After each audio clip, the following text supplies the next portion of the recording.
따라합니다. 너는 내게 배우라. 예수님께서 해주신 말씀의 제목을 가지고 말씀을 증거합니다. 이번에 호주 오픈 테니스 대회가 열렸습니다. 한국의 정연 선수라고 하는 사람이 센세이션을 일으켰습니다. 예선을 거치고 나서 32강에서 현재 4위가 되는 알렉산더 즈베레프라고 하는 사람을 물리쳤고요. 16강전에서는 전 세계 1위였던 노박 조코비치 선수를 물리쳤습니다. 8강전에서는 미국의 복병이라고 불렸던 샌드그렌을 물리치면서 4강전에 올랐습니다. 그리고 4강전에서 감히 테니스의 황제라고 불리는 로저 페더러 선수와 시합을 하던 중에 그동안 발바닥에 물집이 생겼는데 터져서 상처로 인해서 기권을 하기는 했지만 테니스계에서 세계 톱 랭커들을 떨게 만들기에는 충분했습니다. 16강전에서 조코비치 선수에게 이긴 다음에 인터뷰를 하면서 정연 선수가 이렇게 말한 것이 기억에 남습니다. 조코비치 선수는 어릴 때부터 나의 우상이었습니다. 나는 그저 그가 하는 것을 배우고 따라하면서 여기까지 왔는데 이 자리에 오늘 서게 되었습니다. 1996년 5월 19일생이라고 하니까 아직 만 21세에 불과합니다. 금년 5월달이 되어야 22세가 되는데 앞으로 많은 기대가 넘치는 선수라고 볼 수 있습니다. 저도 그 소식을 들으면서 유튜브를 통해서 잠시 시합하는 내용을 살펴보았는데 마지막에 이기고 시합을 끝내고 나서 약간 생뚱맞긴 하지만 자기 아버지와 어머니가 앉아있는 관중석 앞에 찾아가서 넙죽 엎드려서 큰 절을 하는데 외국 선수들은 또 외국 관중들은 도무지 왜 저러는지 어리둥절해야 했지만은 제 마음속에는 정말 뭉클한 그런 감정이 들더라고요. 자기를 그렇게 위해서 키워주고 길러주고 선수 생활을 할 수 있도록 도와주었던 그 부모님 앞에 가서 큰 절을 하는데 마음이 찡하더라고요. 오늘 본문에도 보니까 우리 예수님께서 제자들에게 이런 요구를 하고 계십니다. 너희는 나의 몽에를 메고 내게 배우라. 누가 누구를 보면서 배우느냐가 얼마나 중요한지 깨달을 수 있는 말씀이라고 생각합니다. 함께 본문 말씀을 나눌 때 놀라운 은혜가 우리 모두에게 임하게 되기를 주님 예수님의 이름으로 간절히 축원합니다. 네. 먼저 28절 말씀을 살펴봅니다. 수고하고 무거운 짐진 자들아 다 내게로 오라. 내가 너희를 쉬게 하리라. 예수님께서 제자들만이 아니라 모든 사람들에게 자기에게 오라고 초청하고 있는 말씀입니다. 예수님은 어떻게 우리가 수고하고 무거운 짐진 자들인 것을 알고 계셨을까요? 창세기 3장 17절에 보니까 아담이 죄를 범하고 나서 하나님께서 무엇라고 말씀하셨는가 하면 너는 네 평생에 수고하여야 그 소산을 먹으리라 말씀해 주셨습니다. 하나님의 아들이신 예수님께서는 우리 인생이 사람들의 삶이 수고하고 무거운 짐을 진 것과 같은 삶이라는 것을 누구보다 잘 알고 계셨습니다. 여러분들 가운데도 지난 한 해 동안 혹은 지난 몇 년 동안 수고하고 애를 썼는데 마치 무거운 짐을 진 것 같이 어려운 마음 고생을 하신 분이 있다면 이 본문 말씀이 큰 위로가 되는 말씀 되기를 예수님의 이름으로 간절히 축원드립니다. 우리가 예수님으로부터 배우려고 한다면 첫 번째로 할 일이 있습니다. 그 할 일이 오늘 28절 후반에 기록이 되어 있는데 예수님이 분명히 제자들과 듣고 있는 사람들에게 Come to me, 내게로 오라고 하시면서 오면은 어떤 일이 생기는지 이렇게 말씀하고 있습니다. 내가 너희를 뭐하게 하리라? 쉬게 하리라. 따라합니다. 내가 너희를 쉬게 하리라. 믿습니까? 이 쉬게 하시는 은혜가 여러분에게 부어지게 되기를 바랍니다. 왜 예수님께 나오라고 합니까? 그것은 예수님께 가는 일 자체가 배움의 시작이기 때문에 그렇습니다. 예수님에게 가지 않는다면 제대로 배울 수가 없다는 거예요.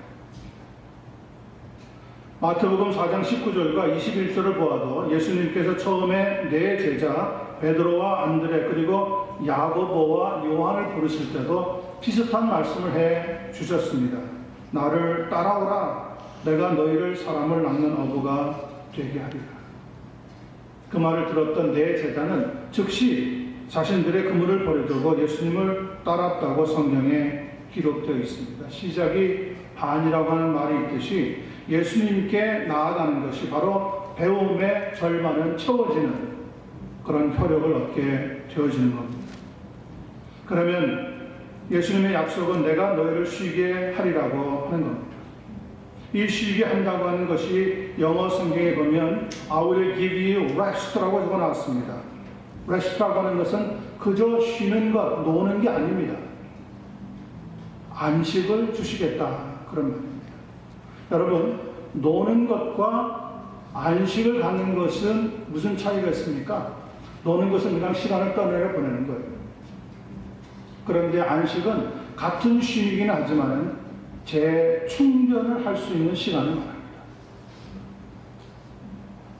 지금 사람들은 쉼이 없는 세상을 살아가고 있습니다. 이야기를 들어보면 다들 너무나들 바쁘다고들 합니다. 국제공항을 가보면 하루 24시간 정신없이 여행객들로 북적이고 비행기는 아침부터 저녁까지 그리고 새벽까지 뜨고 내리고 있습니다. 근처에 보면 24시간 오픈하는 대형 백화점도 있고 식당들도 여러 있습니다. 누구에게나 주어지는 24시간이지만 절대적인 시간과 absolute time 그리고 상대적인 시간이 있습니다. 절대적인 시간은 눈에 보이는 시간을 말합니다. 상대적인 시간은 눈에 보이는 시간을 말합니다. 지금 몇 시입니까? 11시 10분입니다. 눈에 보입니다. 그러나 절대적인 시간은 눈에 보이지는 않습니다. 매 순간순간 우리의 삶이 지나가는 그 시간이 절대적인 시간이라고 말을 합니다. 중요한 것은 절대적인 시간이든 상대적인 시간이든 사람들은 정말 정신없이 쉼없이 바쁘게 움직이고 있다고 하는 것. 삶의 속도가 빨라진 현재 바쁘게 일하는 직장에서는 너무 많은 일을 하루 만에 끝나라고 하는 요구를 종종 받는다고 합니다. 사람들은 거기에 스트레스를 받는 거죠. 마가복음 6장 31절을 보면 예수님께서 한참 사역에 바쁜 순간에 제자들에게 이런 말씀을 해 주십니다. 너희는 따로 한적한 곳에 가서 잠깐 쉬어라. 아무리 음식 먹을 겨를이 없다고 하더라도 성경은 잠깐이라도 쉬는 것이 제대로 된 재충전을 갖는 안식의 시간이라고 가르쳐주고 있습니다. 두 사람의 나무꾼이 있었습니다. A라고 하는 나무꾼은 쉬지 않고 꼬박 5시간 동안이나 도끼를 휘두르면서 열심히 나무를 뺐습니다. B라고 하는 나무꾼도 5시간 동안 같이 나무를 뺐습니다. 그러나 이 B라고 하는 나무꾼은 중간에 10분씩 쉬면서 일을 했다고 합니다. 저녁 무렵이 되어서 두 사람이 일한 결과를 살펴보았더니 10분씩 쉬면서 일했던 B라고 하는 나무꾼이 쉬지도 않고 쉴 사이 없이 나무를 팼던 A라고 하는 나무꾼보다 더 많은 나무를 베었다는 겁니다. A라고 하는 나무꾼은 하나님께 불평을 합니다. 하나님 너무하십니다. 저는 쉬지도 않고 열심히 꼬박 일만 했는데 중간중간에 쉬고 놀았던 저 B라고 하는 나무꾼이 어떻게 나보다 더 많은 나무를 벨 수가 있었습니까? 제게는 딱딱한 나무, 단단한 나무를 주시고 저 나무꾼에게는 덜 단단한 나무를 주신 것 아닙니까? 사람을 이렇게 차별할 수가 있습니까? 그렇게 항의하고 있는 A라고 하는 나무꾼에게 B라고 하는 나무꾼이 이렇게 대답을 들려줍니다. 보게, 자네가 찍은 나무보다 내가 찍은 나무가 덜 단단해서가 아니라 나는 10분씩 쉴 때에 그때마다 날카롭게 도끼 날을 갈았다네. 그래서 날이 제대로 선 도끼를 가지고 그 다음에 나무를 패니 힘도 덜 들고 훨씬 많은 나무를 팰 수 있었던 거지. 여러분, 일주일에 하루는 꼭 쉬어야 합니다. 그것이 창조의 순리입니다. 저도 예수님을 믿기 전에는 쉬는 것이 시간을 낭비하는 것으로 알았습니다. 그래서 교회를 나가는 사람, 하필이면 11시, 10시, 그 중요한 시간에 교회를 갔다가 오후쯤 돼서 돌아오는 걸 보면서 하루를 다 보내는 것이 너무 아깝다. 참 예수 믿는 사람들, 교회 가는 사람들 어리석기가 짝이 없구나, 그렇게 생각을 했습니다. 그런데 제가 막상 예수님을 믿고 나서 보니까 저는 주일이 되면 꼭 교회에 가서 지금까지 주일을 빠짐없이 예배를 드렸던 것 같습니다. 저희가 예수를 믿게 되었을 때는 이민 초창기였기 때문에 대부분의 사람들이 모두들 수고하고 열심히 일했기 때문에 일요일이 되면, 주일이 되면 놀고 쉬고 어디 가려고 했을 때입니다. 그런데 저는 주일에 예배를 드리고 교회에서 돌아오면 얼마나 마음이 그렇게 편안한지, 진짜 쉼을 가졌다 하는 마음을 느낄 수가 있었습니다. 히브리서 11장 9절에 보면 그런즉 우리 성도들에게는 안식의 때가 우리 모두에게 남아있다 말씀하고 있습니다. 여러분, 하루하루 쉬는 것은 영원한 안식의 세계, 하나님의 나라에 가서 하나님과 함께 공존하는 삶을 배우기 위한 훈련인 것을 깨닫게 되기를 바랍니다. 열심히 일하는 것 중요합니다. 그러나 쉼 없이 열심히 일하는 것은 효과가 없다는 거예요. 이민생활, 우리 그저 살다가 떠날 수는 없지 않습니까? 그래도 제대로 된 안식을 통하여서 주일이 되면 빠지지 않고 하나님 앞에 나와서 예배를 드리는 우리 모두에게 위로부터 안식의 축복과 은혜가 넘치게 되기를 예수님의 이름으로 간절히 축원합니다. 축원합니다. 두 번째 보겠습니다. 29절입니다. 나는 마음이 온유하고 겸손하니 나의 멍에를 메고 내게 배우라. 그리하면 너희 마음이 뭘 얻는다고요? 쉼을 얻으리니. 나의 멍에를 메고 내게 배우라고 권면하신 예수님은 어떤 분이라고요? 성경에 보니까 나는 마음이 온유하고 겸손하다. I am gentle and humble in heart. 성도 여러분, 잘 배운 사람과 제대로 배우지 않은 사람은 특징이 각각 있답니다. 어떤 특징이 있을까요? 잘 배운 사람은 겸손합니다.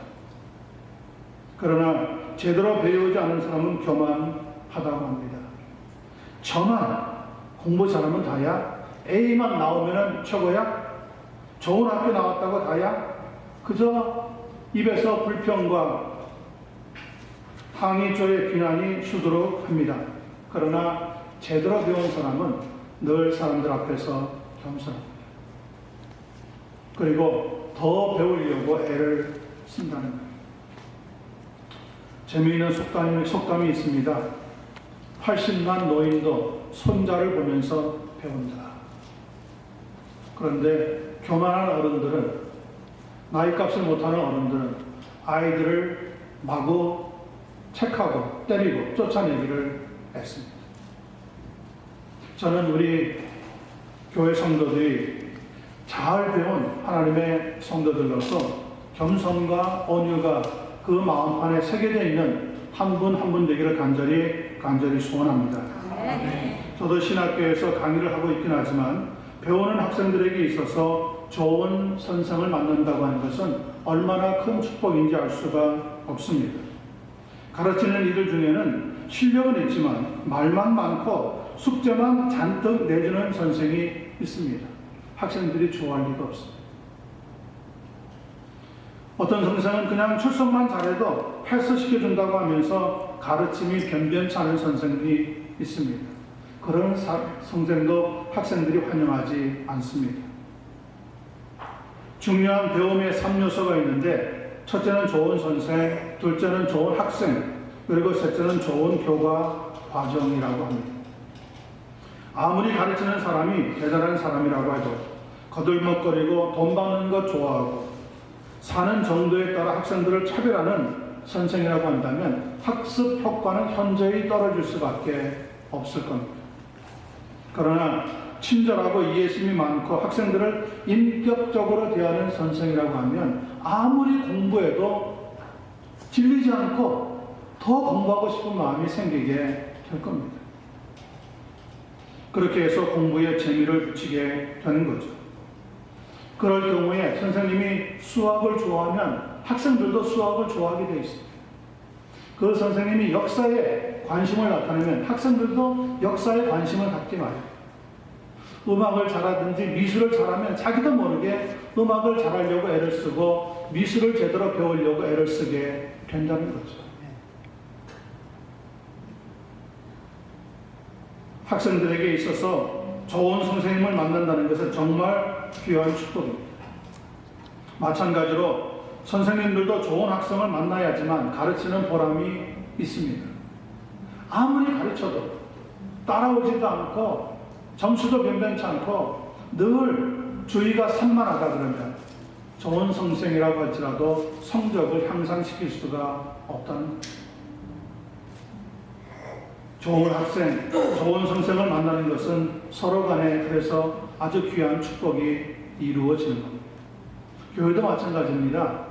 좋은 목사와 좋은 교우가 만날 때 하나님의 은혜가 풍성해지게 되는 겁니다.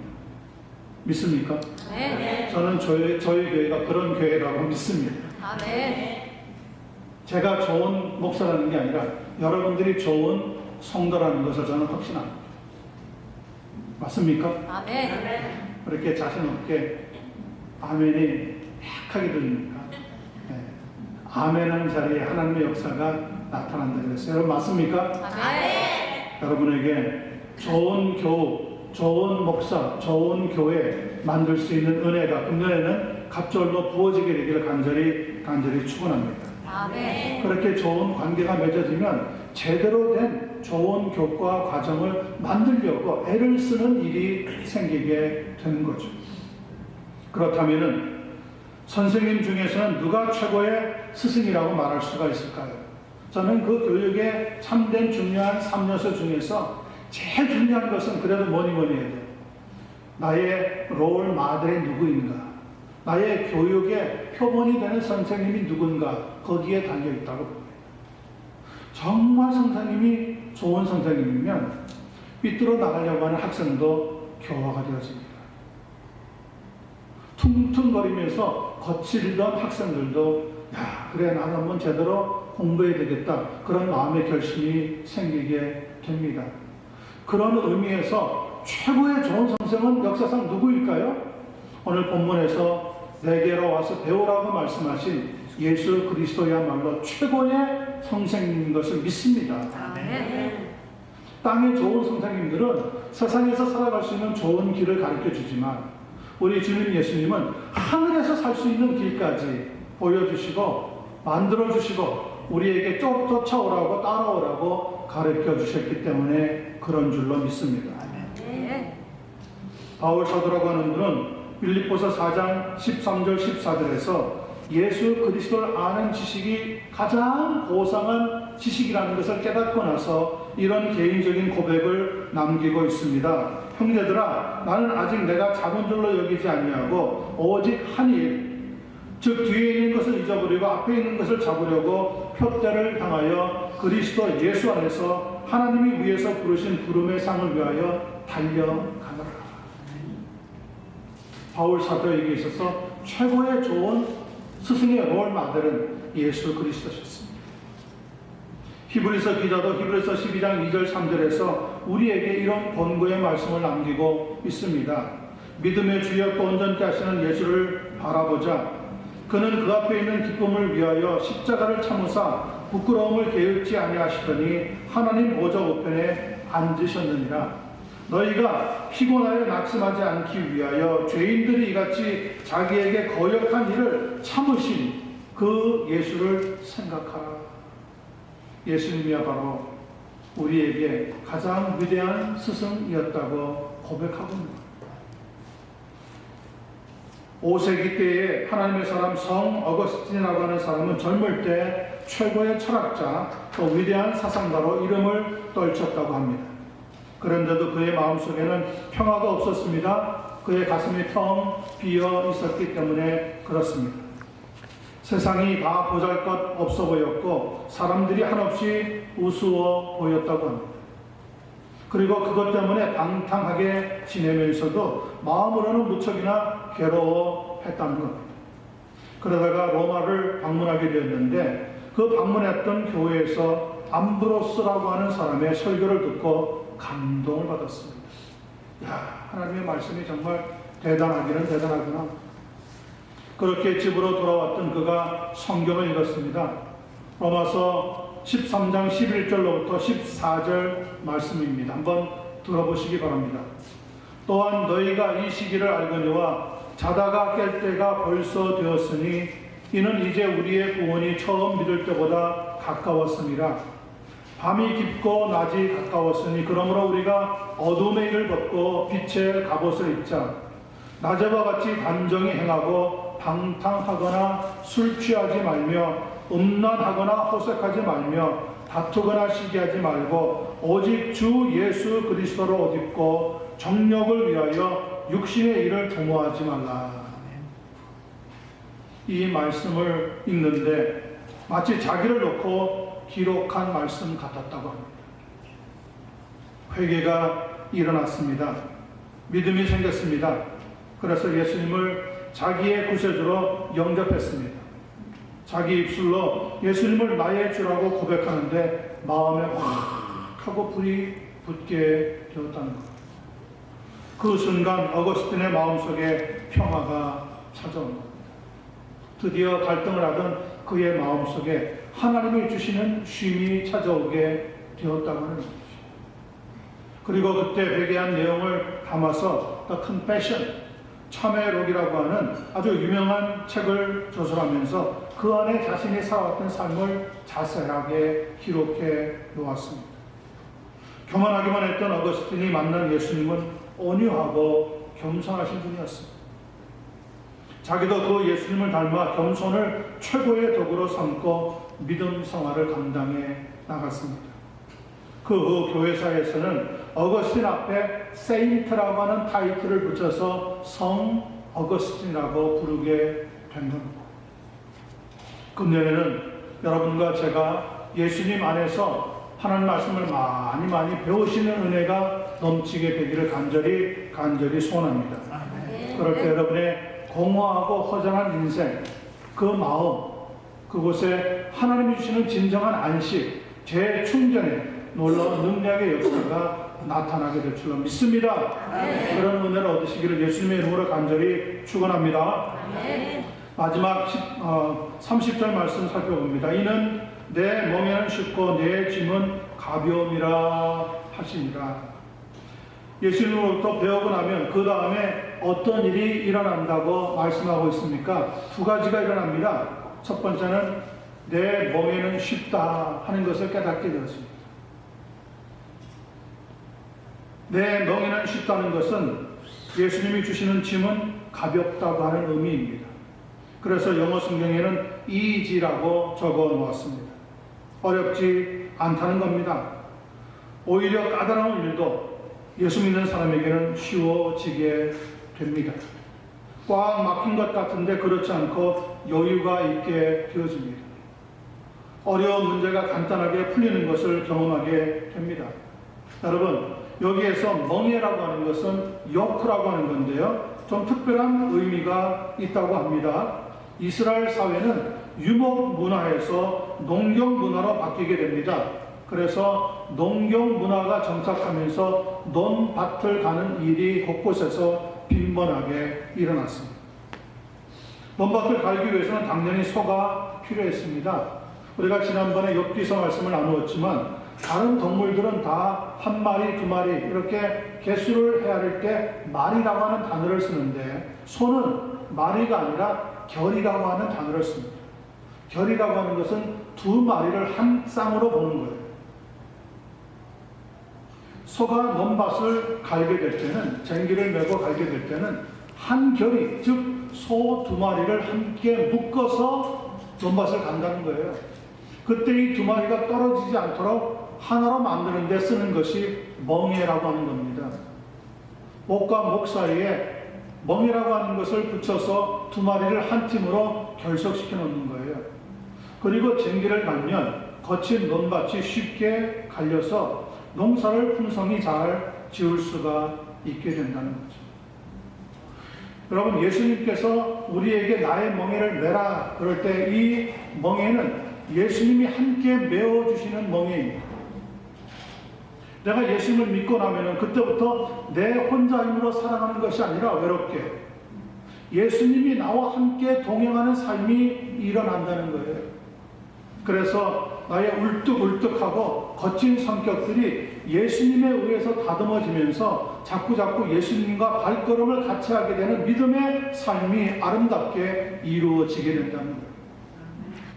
여기에서 예수님이 내 멍에는 쉽다 그 말씀은 예수님을 의지하면 예수님이 나와 함께 동행하시면서 나의 죄짐을 져주신다는 거예요.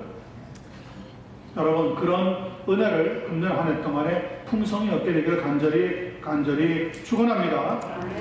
두 번째 보니까 일어나는 일이 내 짐은 가볍다 그런 말입니다. 이 가볍다는 것이 영어 성경에는 light이라고 적어 나왔습니다. 무겁지 않다는 거죠. 아무리 무거운 짐도 어려운 일도 쉽게 풀리게 된다고 예수님께서 약속해 주고 있습니다. 여러분, 삶을 살아오면서 왜 자꾸 삶이 막히고 꼬이고 어렵고 힘들어지는지 아십니까? 예수님이 주시는 멍에를 메어 본 적이 없어서 그래요. 내가 스스로 만든 멍에를 가지고 짐을 가지고 끙끙거리면서 지고 나가니까 풀려야 할 것이 자꾸 막히는 거예요. 열려야 되는 것이 자꾸 닫혀버리는 거예요. 예수님은 우리의 수고하고 무거운 인생인 것도 잘 아시지만 어떻게 하면 그 무거운 짐을 벗게 되는지도 잘 아십니다. 그래서 가르쳐 주신 것이 내 멍에를 메고 내게 배우라는 거예요. 배우면 예수님께서 우리에게 그 멍에가 쉽고 그 짐이 가볍도록 역사해 주시게 된다는 거. 왜냐하면 예수님이 우리의 삶에 들어오셔서 나와 함께 동행하시고 나와 함께 동력하시고 나와 함께 말씀을 나누고 계시기 때문에 그런 거죠. 백지장도 혼자 드는 것보다 마주 들면 가볍대잖아요. 예수님이 내 짐을 대신 들어주신다니까요. 내 멍에를 대신 메어주신다니까요. 나는 그저 한 결의가 되어서 멍에를 같이 하고 있는 예수님을 따라가면 되는 거예요. 그게 예수님의 삶을 배우는 거예요. 배우면 아름다운 역사가 나타납니다. 무슨 역사가 일어납니까? 예수님이 내 삶을 책임져 주시게 되는 거죠. 나를 보호해 주시게 되는 거죠. 내가 잘 될 수 있도록 역사해 주시게 되는 겁니다. 여러분, 그러므로 세상에서 배운 그런 경험을 가지고 머리 굴리면 손해보게 되어 있습니다. 학교에서 배운 거 가지고, 사회에서 일터에서 배운 거 가지고 주의 일을 해보려고 교회에서 애를 쓰면 어려운 일이 생길 수밖에 없는 겁니다. 내게 배우라고 하는 예수님의 말씀의 뜻은 제대로 된 제자 훈련을 받으라는 거예요. 훈련만 하자, 말씀 훈련 좀 합시다 그러면 어느새 사라져버리는 사람들이 교회에 가끔씩 있어요. 저희 교회는 거의 없어요. 아마 여기 있는 분들 거의가 대부분 다 1대 양육 다 받아보셨을 거예요. 그런데 다른 곳에 가서 말씀을 나눠보면요, 말씀이 텅텅 튑니다. 왜요? 제자 훈련을 받아본 적이 없는 거예요. 제대로 훈련을 받아야 그 제자의 삶을 예수님은 책임져 주시는 거예요.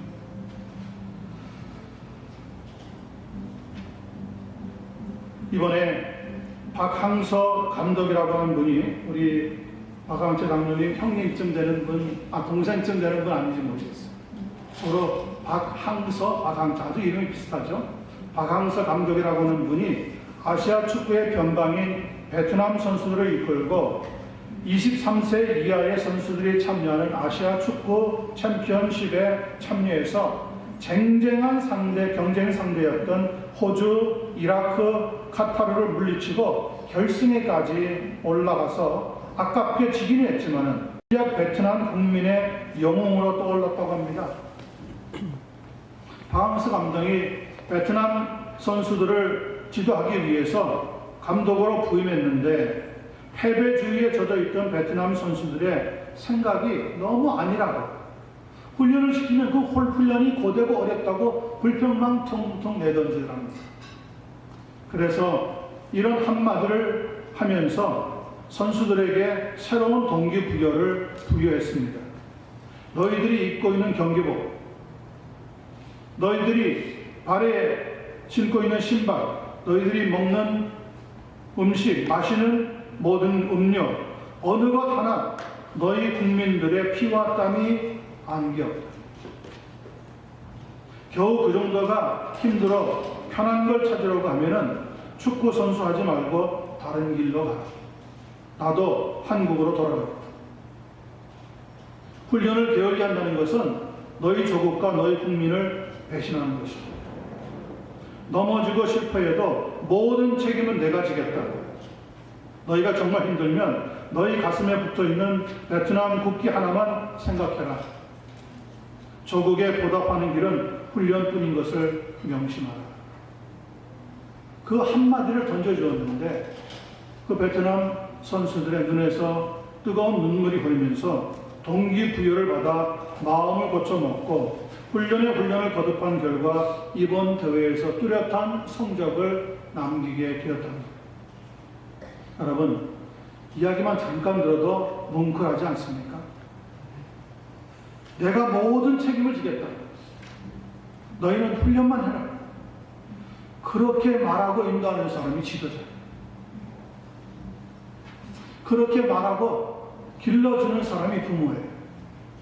너는 공부만 잘해. 열심히 해라. 모든 건 다 내가 책임지고, 모든 실패도, 모든 어려움도 다 내가 책임지고,